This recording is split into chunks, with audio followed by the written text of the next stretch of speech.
Oke, selamat sore teman-teman. Ini kita kali pertama yang judulnya ngobrol santai. Mungkin judulnya nanti bisa ganti belakangan. Episode pertama kita mau coba ngobrol-ngobrol di antara kita yang konon kabarnya masih muda-muda ini. Dan topik pertama dalam episode kali ini kita mau bicarain tentang pekerjaan yang ada di masa depan. Kita tahu di era sekarang udah banyak perkembangan dalam sektor pekerjaan itu sendiri. Mungkin 10 tahun atau 20 tahun yang lalu nggak akan ada yang tahu apa itu social media marketing, apa itu data scientist. Meskipun saat ini pekerjaan-pekerjaan konvensional itu masih ada ya, kayak dosen, pengajar, kayak gue karyawan buruh biasa di perusahaan gitu. Tapi nggak menutup kemungkinan di beberapa tahun ke depan itu pasti akan ada pekerjaan-pekerjaan baru. Kita sekarang udah melihat banyak pekerjaan-pekerjaan yang kadang itu sudah nggak relevan lagi. Saya pernah lihat salah satu posting di sosial media, dia ngasih gambar, ada helikopter yang lagi terbang dan di dalamnya ada kameramen yang lagi nge-shoot ke bawah. Dan di caption-nya ditulis, dalam 10 tahun, 2 orang ini setelah kehilangan pekerjaannya digantikan oleh drone. Drone yang udah bisa terbang tanpa harus ada risiko kecelakaan, dan dia bisa menghasilkan gambar yang sama dengan orang kameramen di atas helikopter. Jadi ada 2 yang hilang, kameramennya hilang, yang nyetir helikopternya juga hilang. Ini juga terjadi di berpuluh-puluh tahun lalu ya, mulai dari orang yang buat pandai besi yang udah nggak relevan lagi karena sekarang digantikan oleh otomasi di pabrik gitu, dan adanya revolusi industri dan berbagai macam pekerjaan lain yang akhirnya bisa digantikan baik itu dengan mesin ataupun memang dianggap sudah tidak ada lagi. Seiring dengan perkembangan teknologi, memang hal ini nggak bisa kita hindarkan ya. Nah, karena Indonesia saat ini memang sudah dapat yang namanya bonus demografi, memang ini seharusnya menjadi topik yang sangat menarik karena kita akan kebagian angkatan kerja yang paling tebal dari seluruh generasi kita, dan ini sangat-sangat berbahaya kalau generasi angkatan kerja ini tidak bisa menemukan arah ke depannya seperti apa. Risikonya adalah ketika mereka tua nanti, mereka akhirnya tidak bisa produktif. Ketika dia tidak bisa produktif, dia akan menjadi beban masyarakat. Apakah itu beban dalam, paling simpel ya, misalnya beban dalam jaminan sosial, beban dalam jaminan kesehatan, dan beban-beban yang lainnya. Dan ini yang mungkin akan kita coba diskusikan, apakah memang kita bisa mengidentifikasi pekerjaan-pekerjaan di masa mendatang yang mungkin akan muncul saat ini kita nggak tahu apa, atau memang kita bisa mengidentifikasi nanti sebenarnya tipe pekerjaan seperti apa sih yang mungkin akan menjadi potensial supaya kita tetap bisa menjadi relevan dan produktif di masa mendatang.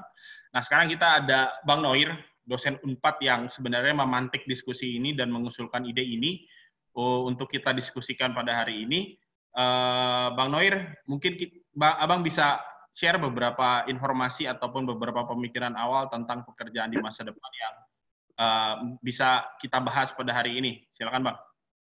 Baik, terima kasih, Bang Firhod. Jadi sebenarnya kan kalau kita bicara di kampus ya, karena sebagai akademisi gitu, bahwa kurikulum di kampus itu sebenarnya harus sesuai dengan pekerjaan di masa depan. Pertanyaan yang paling penting sebenarnya apakah membuat kurikulum itu harus sesuai dengan di masa depan itu sangat susah gitu. Jadi harus ada interaksi antara orang di kampus dengan juga di industri. Permasalahannya adalah memang kita lihat memang menentukan pekerjaan di masa depan itu sangat tidak mudah gitu. Apalagi kalau kita lihat tadi yang seperti dikatakan oleh Bang Firhod bahwa dari tahun 1900-an sampai sekarang ini akan ada pekerjaan yang nambah, ada pekerjaan yang tetap, ada yang tidak tetap dan sebagainya. Yang salah satu contoh memang kita lihat ada driver yang dulunya tidak ada, munculnya mobil, kemudian muncul lagi postman, baru ada lagi namanya post courier gitu. Jadi seperti post kamling dan sebagainya. Jadi masalah itu memang harus dihadapin gitu. Karena bukan hanya kita nanti yang akan memilikinya di masa depan, tetapi juga anak-anak kita mungkin atau saudara kita atau mungkin generasi muda gitu. Nah, di kampus juga begitu gitu. Artinya beberapa penelitian mengatakan juga dari UK gitu bahwa hampir 50% kurikulumnya di kampus itu sudah akan hilang dari tahun ini sampai tahun 2025 nantinya gitu. Jadi artinya mata kuliah yang kita pelajarin dulu seperti fisika, kimia, matematika dan berbagai bidang studi itu sudah outdated gitu. Nah, itu mungkin sebagai pengantar gitu. Kira-kira menurut pandangan kita dari berbagai macam bidang ini, apa yang perlu kita perbaharui, lalu apa maknanya, lalu bagaimana nanti kita mengambil kurikulum dan sebagainya, sehingga sangat memungkinkan bagi kita untuk mendapatkan arahnya gitu. Terutama kalau kita bicara Indonesia ya, sebagai negara berkembang gitu. Kita tidak mau lagi kita harus menjadi role modelnya pendidikan atau juga menjadi basisnya tenaga kerja di dunia. Demikian mungkin Bang Pirhot. Oke, thank you Bang Noir. Sebenarnya dari pengantarnya Bang Noir itu tadi ada beberapa pertanyaan yang ingin saya ajukan gitu. Yang utama adalah apakah memang perguruan tinggi itu akhirnya diarahkan untuk sesuai dengan industri? Kalau gitu kan seakan-akan perguruan tinggi hanya sekedar menghasilkan buruh ya. Dia tidak menghasilkan orang-orang yang harusnya bisa berpikir, tapi hanya bisa mencari kerja. Tapi itu mungkin itu nanti diskusi yang belakangan deh. Kita coba tanya dulu deh ke Michael yang tadi konon kabarnya baru memasuki dunia kerja, jadi masih fresh nih. Kalau kita kan ini udah agak bau pasir ya. Jadi udah nggak seger nih pemikirannya. Gimana Mike? Oke, tadi dengar dari Bang Noir juga ya. Jadi memang hal tersebut tuh kerasa banget di kampus saya. Jadi ketika selama saya kuliah itu saya banyak belajar pelajaran-pelajaran yang ketika saya kerja tuh, wah ternyata nggak kepake gitu. Wah ternyata yang kayak gini tuh udah ketinggalan zaman gitu. Wah ternyata teknologi-teknologi ini udah nggak kepake, udah diganti yang baru. Jadi ketika saya masuk dunia belajarnya hal-hal yang baru lagi gitu.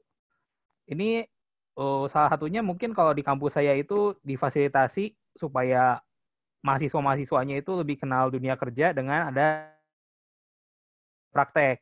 Jadi dengan kerja praktek itu dia lebih ngerasain lah gitu keadaan di dunia sekarang gimana sih. Gitu. Mungkin gitu sih kalau dari saya ya. Oke, jadi sebenarnya pengalaman itu sih nggak hanya terisolasi di teman-teman jurusan teknologi ya, bahkan jurusan yang kesannya old school kayak saya gitu, hukum gitu ya, yang mungkin orang menganggap ya gitu-gitu aja, ternyata enggak. Jadi dulu waktu saya lulus itu sudah ada beberapa hal yang saya pelajari ternyata sudah nggak relevan lagi kemudian untuk dipakai di dalam dunia pekerjaan, entah itu karena undang-undangnya ganti, karena peraturannya ganti, atau karena memang situasi masyarakat berubah sehingga akhirnya mengakibatkan ya hukumnya juga mau nggak mau harus berubah. Itu jadi salah satu contoh bahwa memang terkadang apa yang kita pelajari di sekolah itu nggak selalu berjalan beriringan dengan realita yang ada di masyarakat. Nah, kalau Bang Jeff gimana Bang? Dulu ngalamin itu nggak? Lulus dari Elektro ITB, tiba-tiba kerja, nyambung atau enggak, sampai akhirnya banting setir jadi ahli manajemen, gimana Bang? Pasti ada ya. Jadi ya bisa disebut meskipun nggak semuanya nggak kepake, tetap ada. Kalau dulu ya pas saya masuk di awal tuh memang masih nyambung dengan studi saya di elektro dulu. Hanya saja mungkin sesuatu yang belum diajarkan di kelas, tapi mungkin udah perkembangannya terkini. Tadi seperti Michael katakan, hanya saja kayak basic-basic ilmunya tuh masih tetap dipakai sama itu. Dulu yang saya rasakan seperti itu. Nah, hanya saja kalau udah masuk ke dunia kerja, kita banyak yang ya tergantung dari orangnya sih, dia ingin fokus untuk mengembangkan dirinya seperti apa. Ketika di dunia kerja tuh lebih diasah atau dibutuhkan kemampuan-kemampuan tuh yang sebenarnya lebih kepada ilmu yang soft skill ya. Sesuatu yang sifatnya itu soal apa yang perlu dipelajari itu bisa kita pelajari kalau kita mau, ibaratnya gitu. Tapi kalau misalkan justru kemauan untuk belajar itulah yang itu harus dipunyai. Karena kalau itu nggak punya,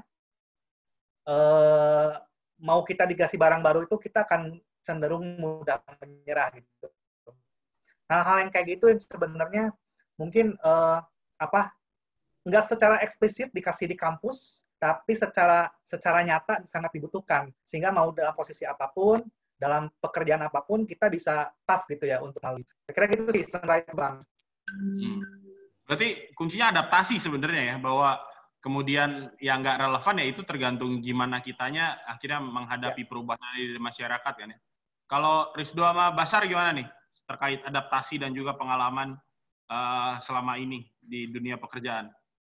Atau kira-kira ada proyeksinya nggak? Kira-kira nanti sebenarnya 10 tahun lagi tuh pekerjaan apa sih, atau yang kita yang lagi ngobrol ini udah nggak relevan lagi, ntar kita keliling-keliling bawa map gitu kan, lamar-lamar. Bang Basar dulu boleh? Aku dulu ya, oke. Jadi kalau menurutku nih ya, maksudnya kayak salah satu contoh nih yang aku sendiri ngalamin. Jadi misalnya sekarang Komit ngembangin media sudah hampir lebih 10 tahun. Sementara kuliahnya dulu tuh sistem informasi. Artinya lebih banyak bekerja di pengelolaan creating konten gitu kan. Nah, jadi nggak pernah membayangkan ada pekerjaan yang seperti itu. Bahkan kayak 5 tahun terakhir ini kan YouTuber, terus gamers, itu kan jadi pekerjaan yang cukup menghasilkan benefit luar biasa untuk anak-anak yang muda-muda ini. Apalagi kayak sekarang karena wabah COVID ini kan kita jadi semua harus online, dan orang di rumah itu sekarang mungkin tindakan-tindakannya selama di rumah aktivitasnya hanya ngeklik-ngeklik gitu ya. Jadi pasti dia akan lihat YouTube gitu-begitu. Nah, nggak kebayang dulunya pekerjaan itu harus contohnya juga kayak kalau dulu kan itu angkatan 90-an itu menganggap bahwa pekerjaan itu adalah harus ke kantor. Kalau tidak ke kantor, nggak punya kantor itu tidak bekerja. Nah, sementara sekarang orang nggak perlu ada kantor. Orang yang penting menghasilkan revenue kan. Nah, jadi ini perlu, kalau secara pribadi aku berpikir gini, adaptasi kita yang harus cepat. Jadi kayak dibilang itu learning by doing. Jadi semuanya learning by doing. Kalau orangnya mau, ada kemauan, itu pasti bisa. Kayak tadi juga Jeffrey tadi sempat notice itu kan.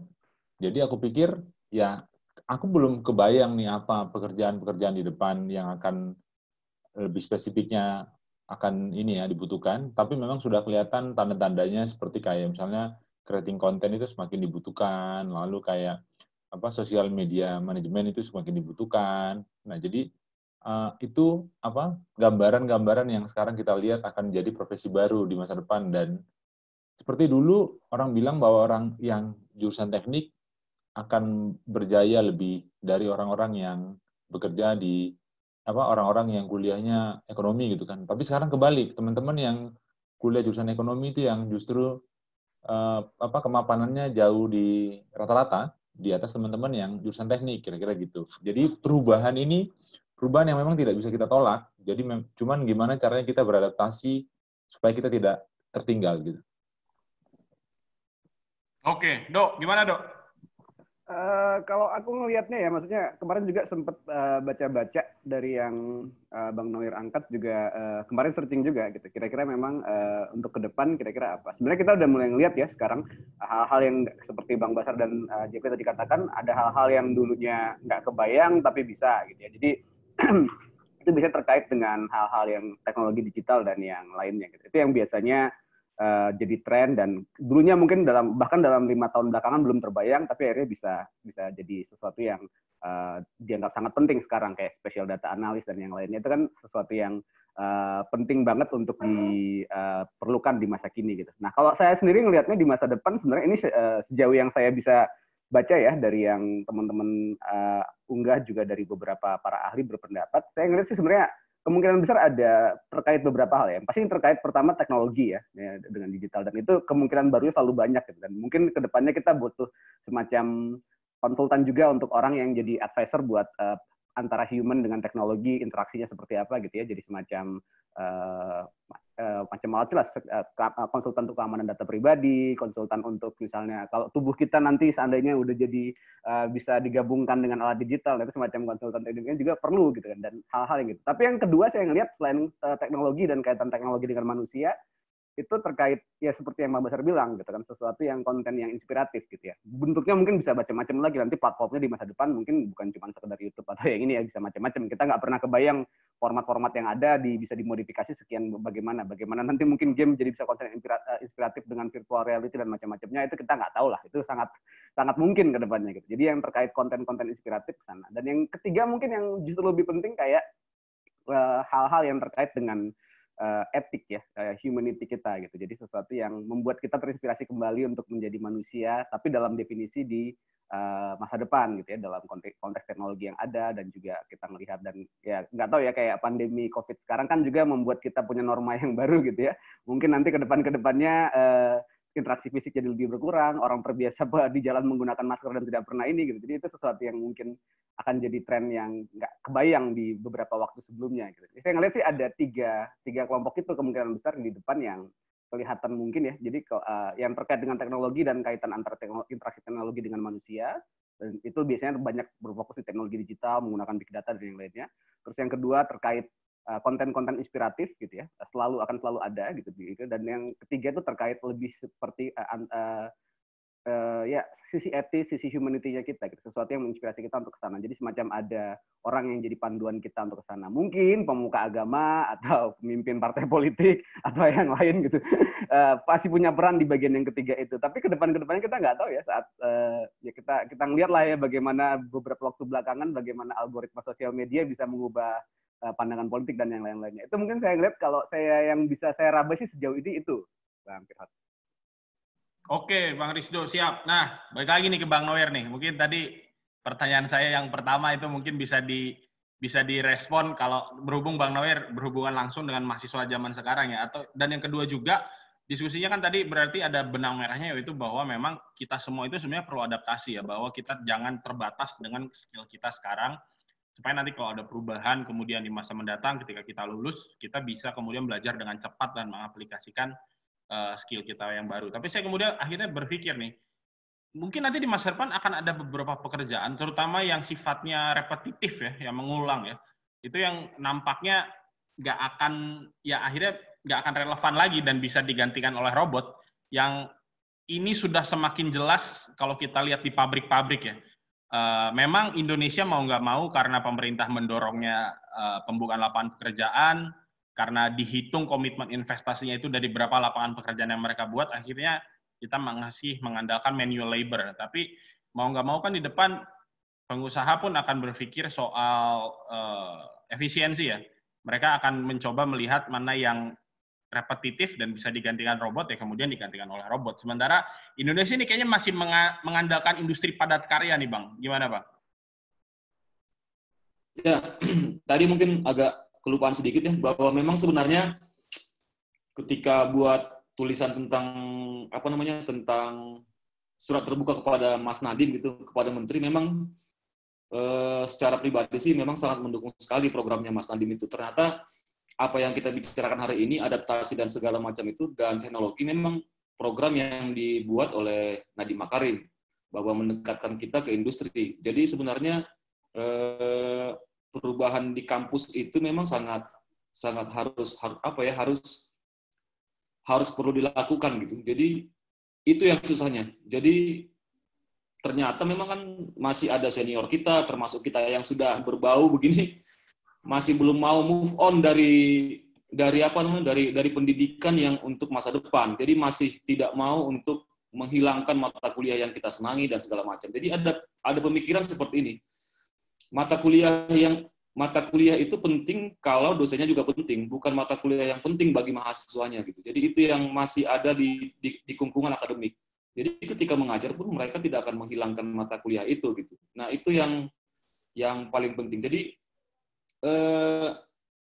ada beberapa universitas memang sudah membuka, seperti ITERA di Lampung itu, dia sudah membuka, ITERA-nya ITB gitu, sudah membuka fakultas data science.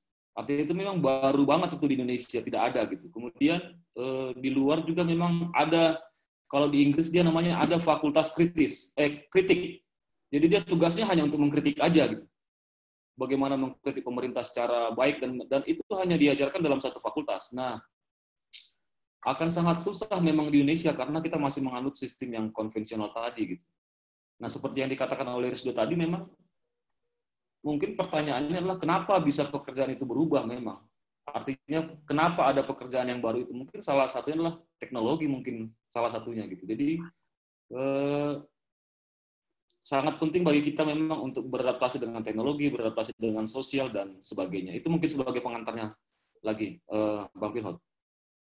Bang Noir, terus kalau Bang Noir sebagai tenaga pendidik nih di kampus, kemudian ada arahan bahwa kurikulum pendidikan tinggi itu harus disesuaikan dengan industri. Itu oke aja atau enggak sih bahwa kemudian mahasiswa diarahkan menjadi buruh dan bekerja, bukan sebagai pemikir gitu? Nah, kalau kita bicara ini dulu ya, kita bicara secara institusional dulu ya, artinya bukan secara pribadi. Artinya kalau secara institusional sih akan mengikutin dari top bottom gitu. Artinya ketika Kemendikbud minta begitu, kita akan sesuaikan dengan dengan kurikulum kita gitu. Jadi saya lihat sih tidak ada yang sesuai, tidak ada yang menginginkan sesuai dengan keinginan pribadi. Artinya kalau terutama kalau di PTN ya, perguruan tinggi negeri gitu. Jadi itu harus mengikut dari atas ke bawah. Ketika dari atas semua seperti ini, maka di PTN juga harus begitu. Kecuali mungkin nanti yang di PTS. Kalau di PTS mungkin mereka bisa bergerak sendiri gitu by design. Tapi kalau di kita sih agak susah gitu. Tapi kalau secara pribadi memang saya kuakui memang agak sudah ketinggalan zaman sih kurikulum kita ini gitu. Artinya belajar itu dari dulu sampai sekarang masih belajar itu dengan metode yang sama, duduk di kelas dan sebagainya. Itu makanya sekarang ini muncul metode yang baru bahwa si mahasiswa itu diarahkan untuk pergi sendiri aja gitu dengan mata kuliah yang sama, dia pergi ke mana-mana gitu untuk mencari ilmunya gitu. Nah, itu yang sedikit susah untuk diadopsi di perguruan tinggi karena kenapa? Karena guru atau dosen gitu, tidak semua ya, hanya oknum gitu, bahwa masih senang untuk mengajar dan sebagainya. Tapi kalau diarahkan untuk ke industri sih memang sebenarnya memang masih habit kita kan begitu ya. Habit kita bukan habit yang entrepreneur gitu. Nah, itu mungkin yang perlu kita ubah polanya gitu. Ya. Nah, Bang Jeff juga ini kan sebenarnya berinteraksi banyak dengan mahasiswa ya di PPM kan. Sebenarnya kalau di PPM itu sendiri, berhubung PPM itu PTS, ada arahan ke situ nggak bahwa menyesuaikan kurikulumnya di studi manajemen dan ekonomi bisnis itu harus dengan industri? Atau malah enggak, atau dibiarin aja sesuai dengan arahannya dan dibiarkan berkembang dengan sendirinya, atau gimana tuh Bang? Saya nggak terlalu persis tahu tentang aturannya, tapi yang nyatanya prakteknya adalah kita memang selalu mengusahakan lulusan kita itu memang sesuai dengan kebutuhan dari dunia kerja, dunia profesi lah, kira-kira seperti itu. Jadi oleh karena itu kurikulum itu didesain untuk menghasilkan lulusan dan kriteria tertentu. Pasti artinya kalau, dan kita juga selalu tadi yang Bang Noir katakan, kalau menteri ini bilang ke depan arahnya kemana dan seterusnya, kita juga selalu perhatikan karena pasti si kementerian juga nggak bawa untuk menentukan hal seperti itu ya, mengenai ke depan. Dan satu lagi ya tentu karena kita PTS ya mungkin PTN atau organisasi manapun apa yang harus kita putuskan di dalam hal kurikulum maupun keputusan lainnya dalam hal pendidikan itu juga sesuai dengan visi misi dari yayasan gitu ya, perguruan yang diciptakan di awal mulanya didirikan gitu. Jadi selalu ada pertimbangan dan pertimbangan terkait lulusan ini harus bisa diterima sesuai dengan kriteria dari dunia kerja, industri, ya itu memang menjadi pertimbangan yang utama juga sih. Gitu. Sebenarnya kalau PPM pernah nggak sih Bang memproyeksikan kira-kira pekerjaan apa yang akan ada di masa mendatang dari menyesuaikan dengan industri, menyesuaikan dengan kebutuhan di masyarakat, dan kemudian akhirnya ada mungkin sedikit studinya bahwa ini nih kira-kira 5 pekerjaan ini nih yang nanti bakal ada, dan kemudian akhirnya kurikulumnya disesuaikan gitu. Atau disesuaikannya hanya dengan saat ini saja. Jadi nggak ngelihat ke 10 tahun ke depan, tapi ya saat ini aja. Disesuaikan dengan, tentu saja ke depan, disesuaikan dengan tren ke depan seperti apa. Kalau terkait dengan risetnya sendiri, sebenarnya setahu saya mungkin belum ada yang publish gitu ya. Misalkan, ini loh 5 profesi yang bakal hilang. Rasanya belum ada, saya salah. Hanya saja tapi kita selalu memantau apa-apa aja seperti pembicaraan kita kali ini gitu ya. Artinya di kita selalu memantau kira-kira nih ke depan ini kebutuhan-kebutuhan yang akan terkreat apa dari sisi pendidikan dan seterusnya. Misalkan saja yang menurut kami pasti hilang, khususnya di dunia manajemen itu terkait dengan hal-hal yang saat ini ketika keputusan itu harus didapatkan atau diperoleh dengan mengandalkan logika gitu ya, logika berpikir yang rasional, yang terukur gitu ya, yang exact ibaratnya seperti itu pasti akan hilang gitu. lambat laun itu pasti akan hilang profesi-profesi yang membutuhkan pola pikir yang terstruktur ya, sistematis. Kalau enggak A pasti B pasti C, itu ada kriterianya, itu lambat laun udah pasti sepertinya akan berkurang.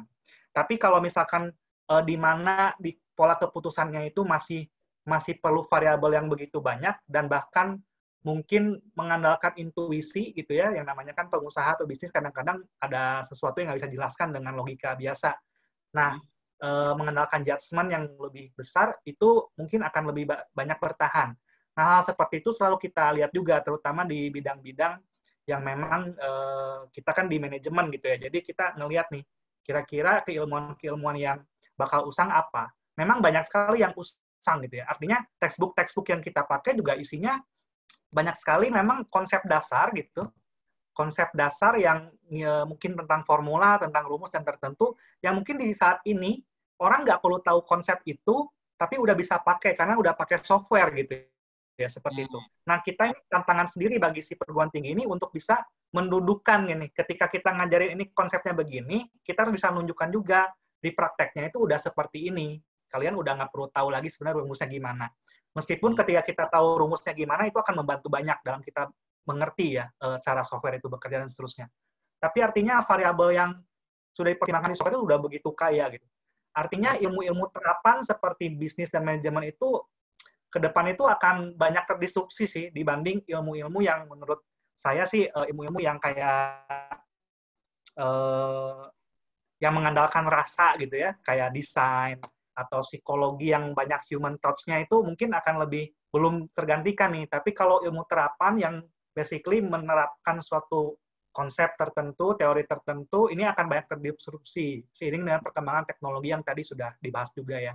Seperti itu sih kira-kira, Bang.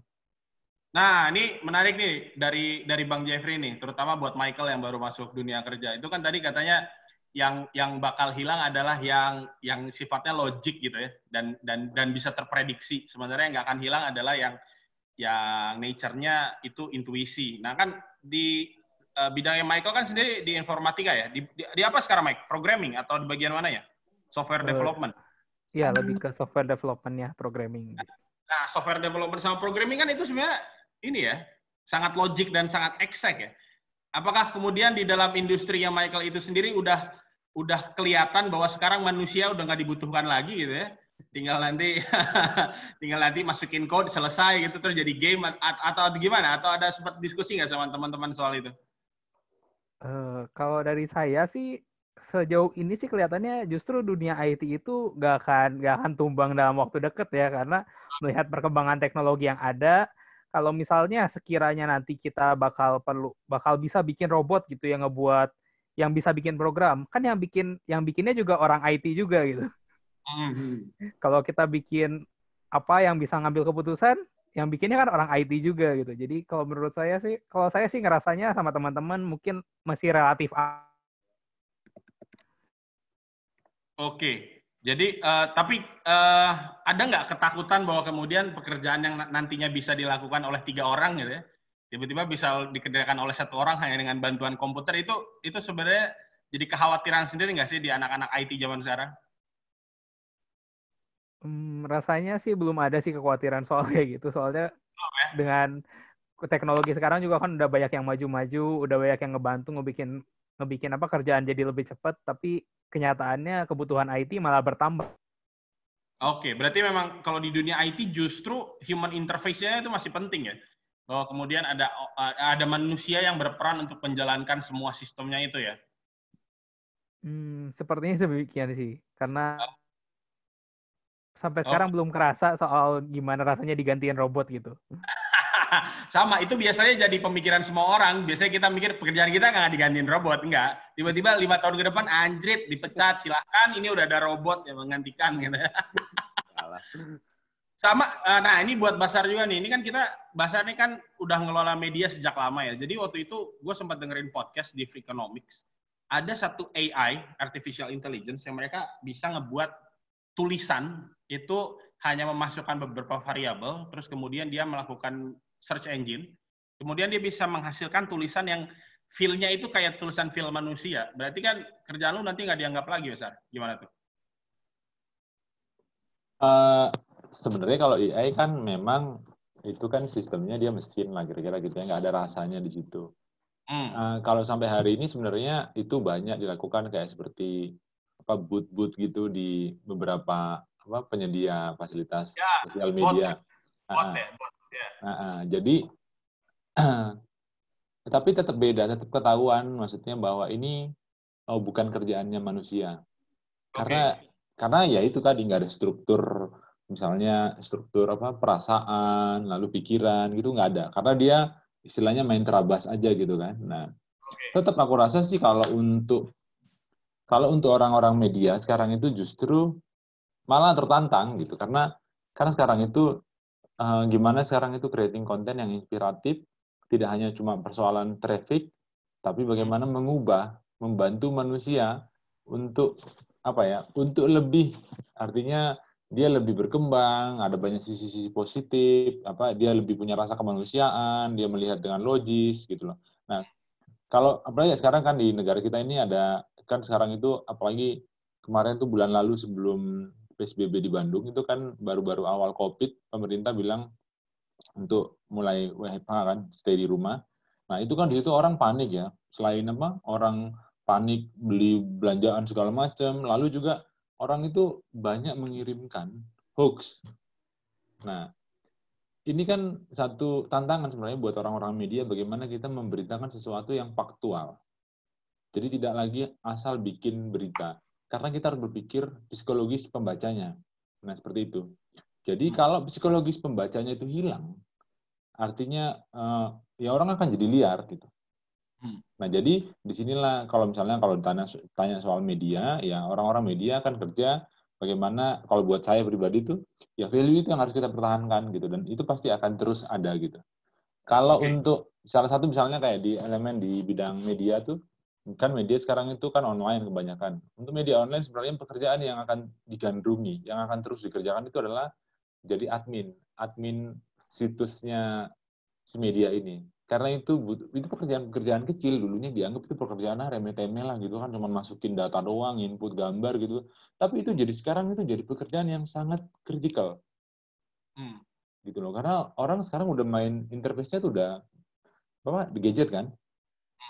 Nah, itu jadi bagaimana kita membuat sentuhan-sentuhan yang lebih manusiawi, meletakkan apanya tampilan-tampilannya, kira-kira begitulah. Jadi ini tetap akan ini kok jadi apa pekerjaan yang akan terus diminati oleh dan akan jadi pekerjaan yang menantang gitu. Oke. Nah, kalau Rizdo sendiri nih, udah beberapa tahun, contoh real dari beradaptasi dengan situasi sekarang, ada ceritanya nggak? Apa ya harus dirimu terpaksa belajari gitu ya, demi bisa bertahan itu ada nggak cerita realnya? Ya, apa mungkin bentar mungkin sebelum Rizdo apa gua dulu gitu. Oh iya, enggak, Rizdo dulu terus. Oh iya boleh ya. Ya, sebenarnya kalau kita lihat ini ya cerita soal mengubah. Tadi kan Jeffrey tadi sedikit angkat soal yang terkait dengan human mungkin kadang-kadang masih bisa bertahan sekian lama. Tapi sebenarnya nggak tahu ya dengan konsep big data, dengan konsep banyak orang bisa di-trace gitu ya kehidupannya. Bahkan kadang-kadang akhirnya orang mungkin lebih jadi mesin mungkin lebih kenal sesuatu daripada orangnya sendiri gitu ya, dikasih rekomendasi dan dikasih yang lain-lain. Mungkin akan mengubah beberapa hal gitu.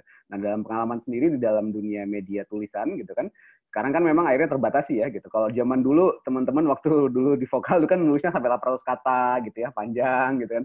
Terus punya opini yang lebih banyak. Sekarang kan orang cuma 1 atau 2 kali scroll aja udah harus gitu. Jadi kan 300 sampai 500 kata batasannya gitu. Terus juga SEO itu juga jadi akhirnya jadi tren sendiri ya gitu. Jadi kita harus ngikutin ini gitu supaya itu. Nah, dalam banyak hal harus beradaptasi ke sana gitu. Kita bisa bilang konten kita bagus, konten kita inspiratif gitu. Tapi kalau tidak menjangkau gitu ya, tidak terjangkau ke sekian banyak orang, akhirnya orang tidak tahu di situ. Dan di tengah padatnya arus ya, di padatnya arus informasi dan semua orang kan sekarang kan menerima begitu setiap kali bangun pagi, setiap kali istirahat, semuanya kan langsung diserbu oleh banyak konten ya, beragam konten dengan berbagai macam platform gitu.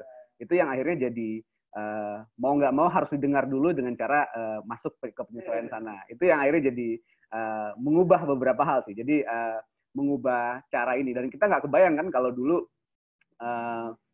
media online bakal jadi sesuatu yang sangat ringkas, simple gitu. Atau kayak sekarang misalnya satu media dipecah, satu berita dipecah jadi 2 atau 3, 4 gitu kan. Itu kan sesuatu yang ini terus bikin judul-judul yang clickbait gitu kan. Itu sesuatu yang kalau orang dulu dilatih jurnalistik mungkin nggak akan terpikiran bakal jadi kayak gitu ya. Itu mungkin dalam masa lalu mungkin itu di koran-koran yang kelasnya lampu merah dan segala macamnya ya, nggak boleh nyebut nama ya. Koran-koran yang kelasnya koran-koran hijau lah ya gitu, koran-koran yang di ini, jadi ya itu zaman dulu, tapi sekarang ternyata itu jadi sesuatu yang di ini. Dan dalam banyak hal memang harus ada penyesuaian ke sana gitu ya. Beberapa mungkin sudah punya branding dan sudah punya kekuatan sehingga akhirnya lebih kuat sehingga bisa membuat konten-konten yang berkualitas. Tapi ya kita bisa lihat sendiri kan di konsep di negara kita sendiri gitu, apa yang jadi tren, apa yang jadi trending topik, itu kan biasanya kebanyakan sesuatu yang tidak terduga oleh orang-orang yang biasa kerja di media sebelumnya gitu ya. Media-media mainstream tidak menduga yang sana. Jadi saya kira itu butuh penyesuaian gitu. Dan saya kira bukan tadi kalau bicara soal human, antara relasi human itu bakal lebih bertahan lebih lama, mungkin juga tidak terlalu lama juga gitu ya. Saya kasih contoh sedikit di dunia penerjemahan gitu ya. Kalau sekarang di dunia berbahasa Inggris, sama seperti juga tadi Pivot bilang soal konten gitu ya, terutama yang di berbahasa Inggris gitu. Sekarang memang mesin sudah cukup bagus gitu ya, sudah cukup clear gitu, sudah cukup enak gitu dibaca dan sudah sangat lembut, sangat soft gitu. Jadi di bahasa Indonesia mungkin butuh penyesuaian sekian lama lagi karena datanya perlu lebih banyak lagi di input gitu. Tapi saya kira udah mulai lebih soft gitu ya. Bahkan kadang-kadang mungkin tidak bisa lagi dibedakan mana yang orang tulis sama yang mesin tulis gitu. Kalau yang berbahasa Inggris gitu ya, kalau yang berbahasa Inggris sudah hampir ya, walaupun kadang-kadang pasti ada, terutama untuk hal-hal yang lebih teknis atau hal-hal yang lebih filosofis mungkin tidak dapat ya gitu. Tapi kalau hal-hal kayak berita straight news kayaknya sudah hampir bisa gitu ya, disamai sama mesin dalam hal itu. Dan ya nggak tahu ya, kalau orang-orang optimis kayak Yuval Harari kan mungkin bilang dalam waktu dekat itu bisa tergantikan semua gitu ya. Tapi nggak tahu, kalau kayak di dunia penerjemahan sendiri kan beranggapan bahwa akan ada istilah baru, akan ada gaya bahasa baru, jadi mungkin akan berubah lagi dan mungkin harus menyesuaikan lagi. Tapi bukan berarti tidak mungkin terkejar gitu. Ada kemungkinan untuk bisa dikejar oleh AI terutama. Oke. Kalau aku sih pikir ya sama seperti yang apa tadi EA itu, jadi memang seperti yang Krisdo sampaikan, memang kita ngalamin itu. Jadi bagaimana kita mengcustomize news, lalu konten-konten seperti opini dan yang lain-lain, produk-produk jurnalistik yang lain. Tapi tujuannya adalah memang bagaimana kita membangun, menumbuhkan, kalau terutama kayak di Pokal ya, kita kan akan menumbuhkan sikap-sikap positif buat teman-teman yang baca. Nah, kalau pengalaman pribadi sih, jadi bagaimana kita jadi ini soal misalnya bicara soal revenue. Jadi soal gimana kita menghasilkan sesuatu dari media online. Jadi mirip-mirip sebenarnya dengan YouTuber.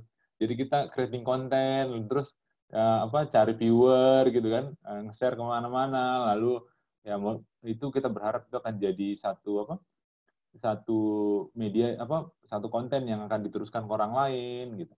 Nah, lalu kita juga belajar tentang SEO gitu, dan mungkin gini, akan ada nanti orang yang mungkin kayak seperti sekarang ya, itu kan sempat memang tapi belum terlalu booming. Jadi orang-orang yang menerjemahkan dari bahasa teks ke bahasa grafis. Nah, sebelum desain grafis, desainernya ngedesain nih, ada orang yang harus menerjemahkan itu. Misalnya si kliennya, butuh apa nih gitu kan. Nah, dia akan terjemahkan itu dulu ke orang desainernya ini. Jadi biar dia nyambung gitu kan, kira-kira gitu. Nah, orang-orang seperti itu akan dibutuhkan karena sekarang orang lebih banyak pakai data grafis kan, desain grafis kan sekarang orang kebanyakan untuk data, misalnya data ekspor perekonomian Indonesia, ekspor pertanian, perikanan segala macam, itu yang kemarin naik. Nah, jadi orang butuh itu gitu. Nah, jadi itu pekerjaan itu kalau di bidang media, aku rasa apalagi media online itu akan masih sangat banyak dan akan masih terus kepake gitu.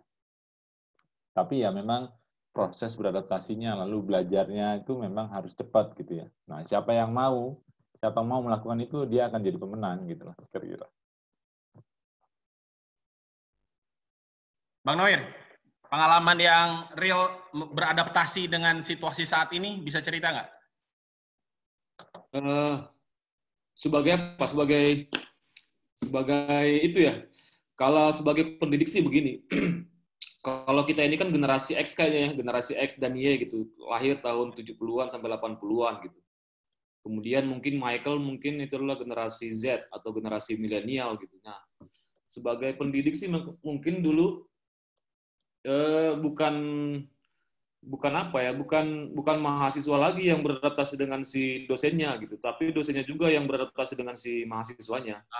Ya. Nah, itu yang susahnya itu gitu. Karena kan kalau tidak salah nih, nanti tolong diklarifikasi Michael ya. Artinya generasi-generasinya di bawah kita itu kan sebenarnya orang-orang yang sedikit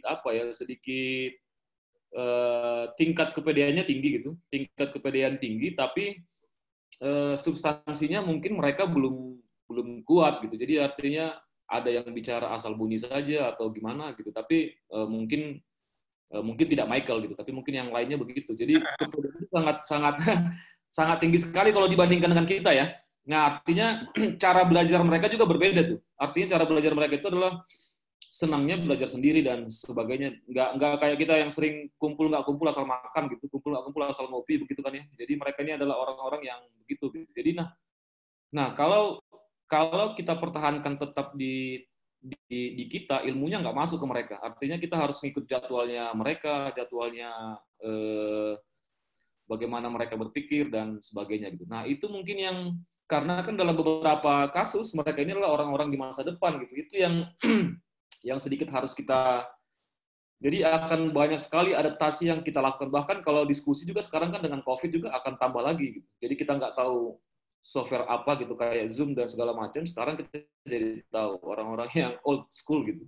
Jadi adaptasi itu sangat banyak sekali yang kita perbuat gitu. Jadi kalau semakin tidak mengerti ya kita ketinggalan zaman gitu. Itu mungkin adaptasi yang di kampus gitu yang kami lakukan untuk mengadaptasi ini. Tapi kalau untuk pekerjaan belum. Jadi masih tetap konvensional semuanya. Gitu.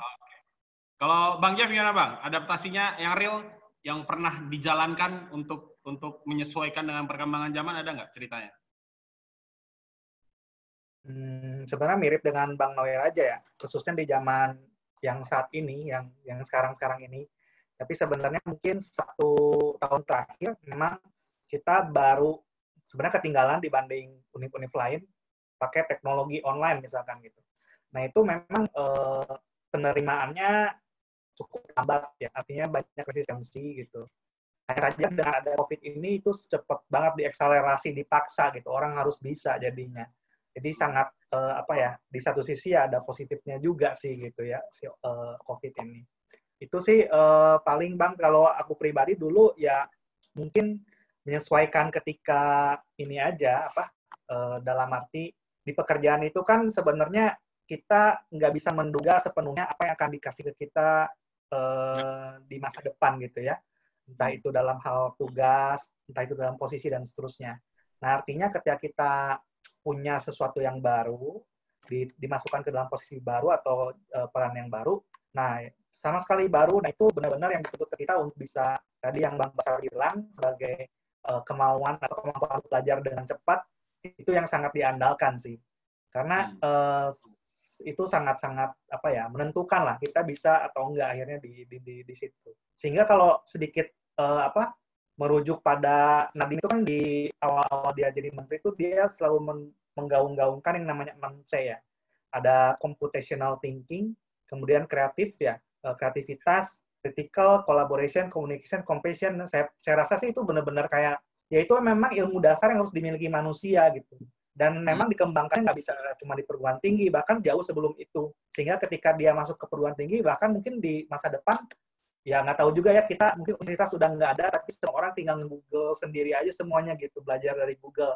Kita nggak pernah tahu gitu. Tapi selama dia punya 6 ilmu basic tadi itu, rasanya orang bisa survive kali ya. Kayaknya sih gitu. Oke.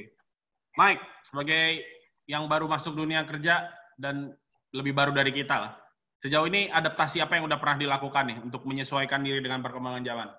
Apakah belajar bahasa pemrograman baru gitu yang nggak pernah dipelajari di kampus atau gimana? Oke, kalau saya sih belajar bahasa pemrograman baru udah pasti, Mas. Mungkin dulu selama saya kuliah sempat pakai bahasa pemrograman yang sekarang, mungkin cuma 1 tugas, 2 tugas, apalagi kan zaman kuliah tuh bahasa pemrograman banyak banget, kuliah cuma 4 tahun, nggak bisa didapetin semuanya. Akhirnya begitu masuk, belajar teknologi baru lagi, belajar bahasa baru, terus didalamin lagi bahasanya. Tapi tetap aja hal-hal mendasar dari pemrograman itu sendiri, karena udah dipelajari ya jadi lebih mudah gitu.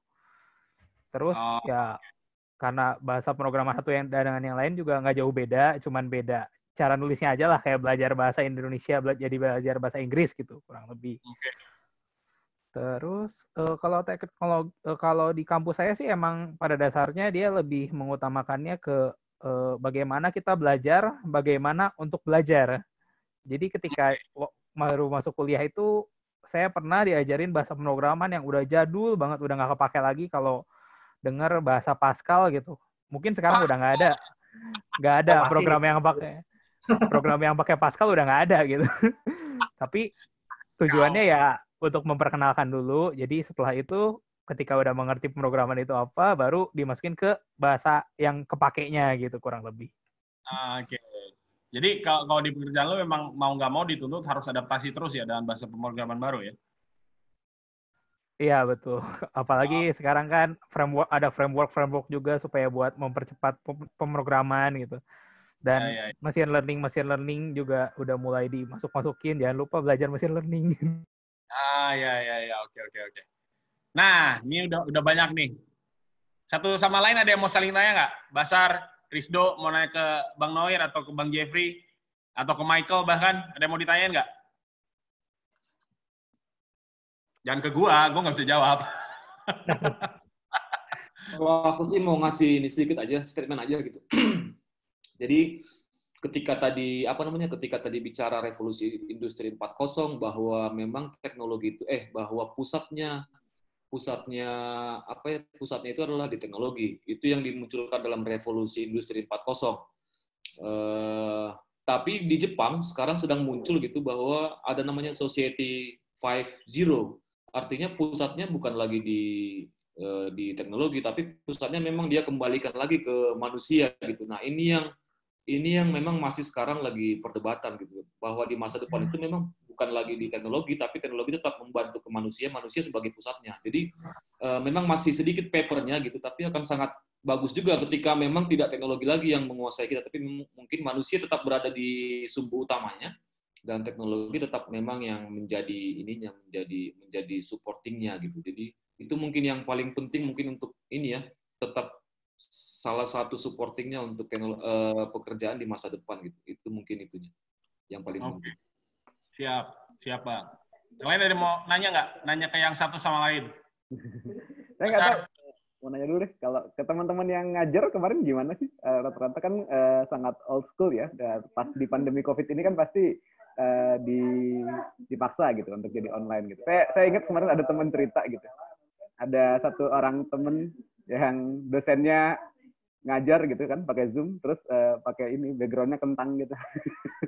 Terus akhirnya jadi ya sepanjang itu, dan ya memang agak gaptek dalam hal itu. Jadi memang jadi sesuatu yang jadi bahan tertawaan buat mahasiswa yang lain. Tapi itu sebenarnya masalah lain. Tapi intinya gini, institusi pendidikan di masa depan mungkin nggak tahu ya masih relevan dalam hal itu atau tidak. Karena kan sejauh ini kan paling banter kalau semua bisa dilakukan dengan online gitu kan, dan ini itu jadi pertanyaan besar buat institusi pendidikan gitu. Dan itu jadi cerita yang mungkin jadi tantangan juga gitu untuk di Indonesia ke depannya gitu. Jadi itu yang saya belum tahu kalau untuk seberapa relevan nanti banyak hal ya, institusi pendidikan yang pertemuan langsung, pertemuan ibadah gitu kan, pertemuan ini. Dan saya kalaupun tadi Bang Noir tadi singgung soal masyarakat 5.0 itu kan konsepnya bukan sekedar manusia di atas teknologi lagi seperti manusia sebelumnya, tidak, tapi karena manusia dalam konteks sudah melewati fase tergantung pada teknologi, tapi memang teknologi udah banyak bekerja gitu. Kalau sistem politik, sistem hukum, terus keuangan dan yang lain-lain sudah diatur oleh yang sifatnya digital dan big data gitu kan, ya mungkin manusia di masa 5.0 itu mungkin udah tinggal berfokus pada hal-hal yang main-main, senang-senang gitu ya, terus bermain-main jadi ini gitu ya, terus bisa nulis puisi atau yang lain, nggak tahu lah ya. Itu mungkin masyarakat 5.0 bukan dalam konteks teknologi melayani manusia, tapi manusia yang masih seperti manusia sekarang, enggak, tapi dalam manusia yang mungkin udah beda ya, udah melampaui yang kita alami sekarang mungkin. Tapi saya juga masih belum kebayang. Nah, gimana tuh Bang Jeff sama Bang Noir? Kira-kira institusi pendidikan gimana nih nasibnya nih? Apakah sama seperti industri lain gitu, yang akan hilang di telan zaman atau akan beradaptasi? Silakan Bang Jeff. Ya. aku coba ini komentar dulu sedikit yang Rizdo tanyakan di awal ya, yang tentang gimana tentang online segala macam.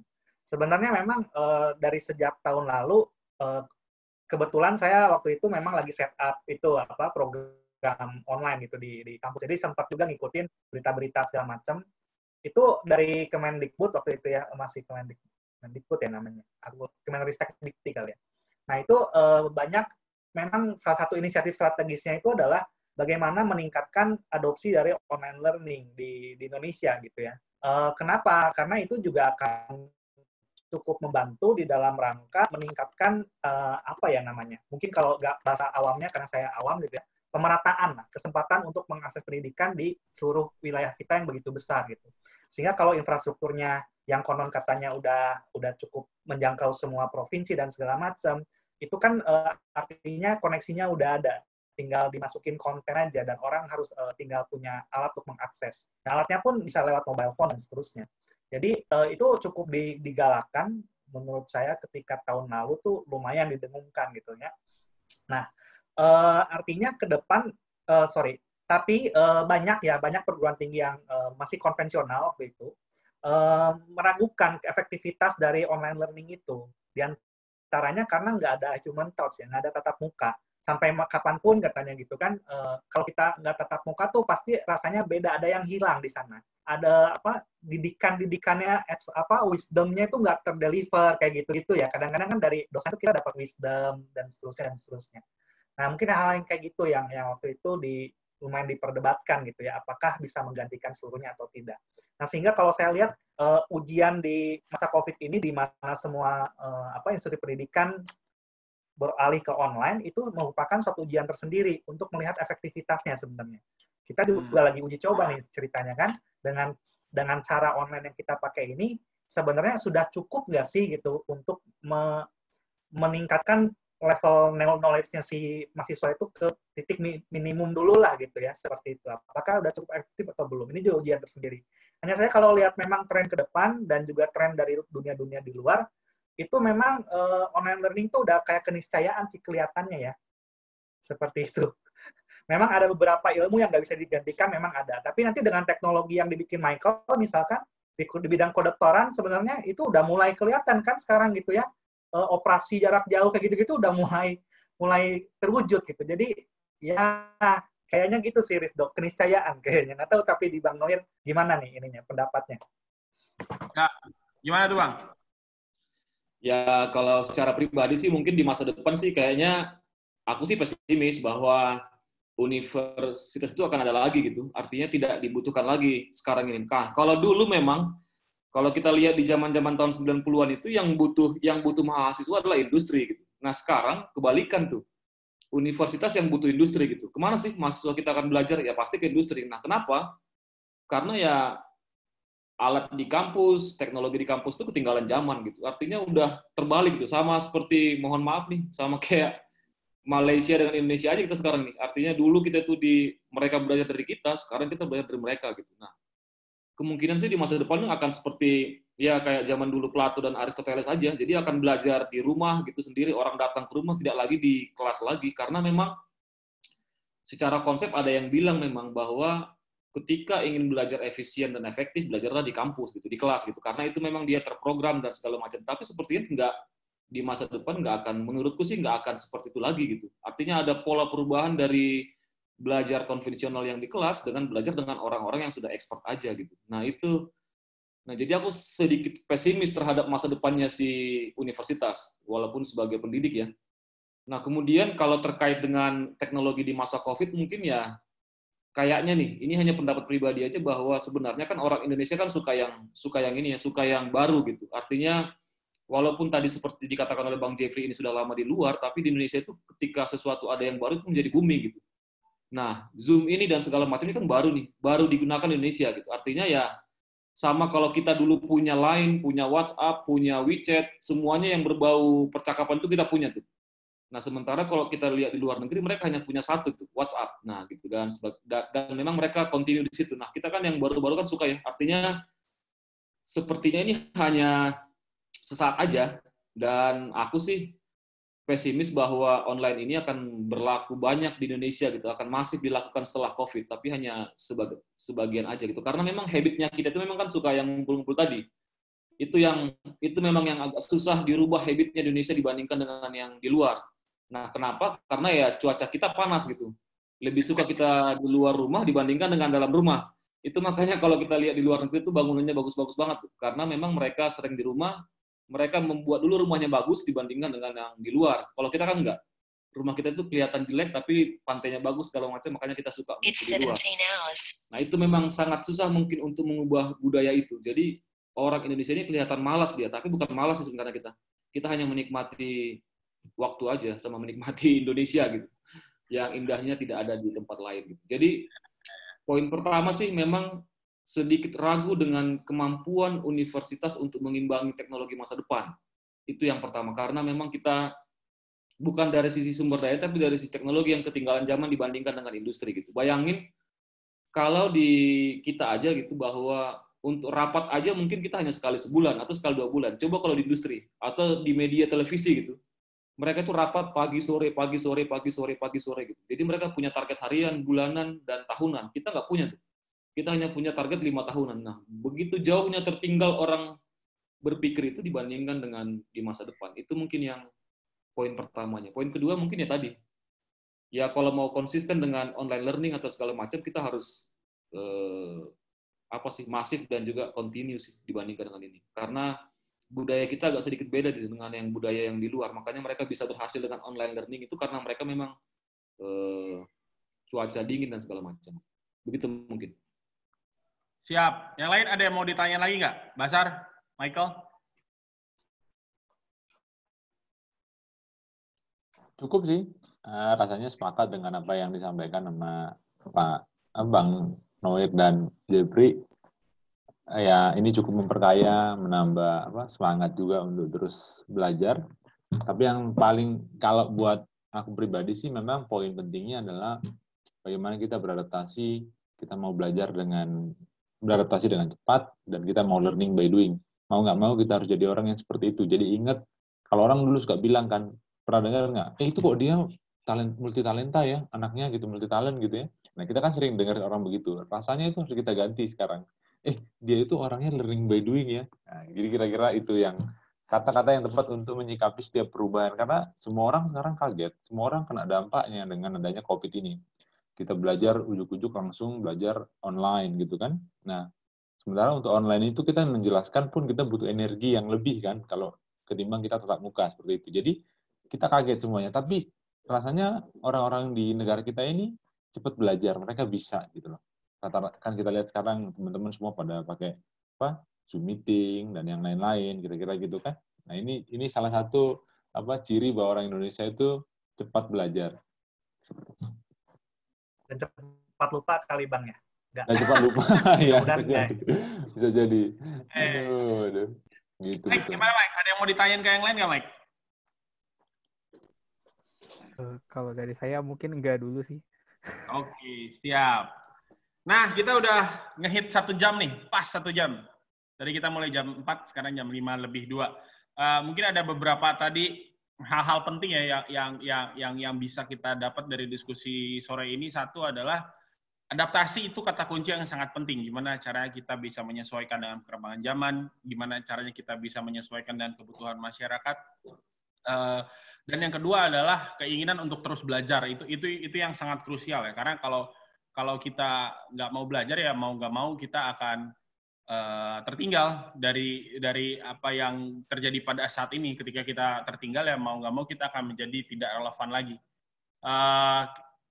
Memang kita mungkin nggak berhasil untuk memproyeksikan kira-kira pekerjaan apa nanti di masa mendatang ya, karena itu susah juga sih memang kita buat. Mau kita bikin apa gitu judulnya misalnya penggali data di tengah COVID gitu kan, kita nggak tahu ya. Karena yang pasti pekerjaan-pekerjaan itu akan muncul dengan sendirinya sesuai dengan kebutuhan masyarakat. Dan kuncinya bagaimana kita tetap beradaptasi dan juga tetap terus belajar. Jadi terima kasih teman-teman untuk diskusi sore ini, diskusi vokal kita yang pertama kali. Semoga kita bisa bikin diskusi ini lebih rutin dan topik-topik menarik di minggu-minggu berikutnya. paling nggak menambah hasanah dan menambah pengetahuan kita, menjadi orang-orang yang bisa berpikir kritis dan juga bisa rajin untuk belajar. Buat teman-teman juga yang sedikit lupa karena Vokal sudah lama absen, Vokal ini adalah media yang diinisiasi oleh teman-teman di Bandung yang waktu itu awalnya adalah untuk menjadi wadah anak-anak muda di Bandung untuk mengembangkan kemampuan menulis, mengembangkan kemampuan untuk bisa bercerita, dan kemudian membuat konten. Saat ini kita sudah mau mulai mengarah lebih mengerucut, tidak hanya itu saja, tapi kita mau lebih spesifik lagi bahwa kita akan menjadi istilahnya media yang lebih serius lah, media yang kalau bahasa kekiniannya bisa dimonetisasi gitu.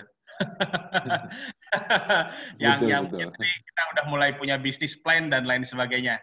Jadi ini diskusi pertama kita. Semoga nanti diskusi mendatang kita punya topik lain yang lebih menarik.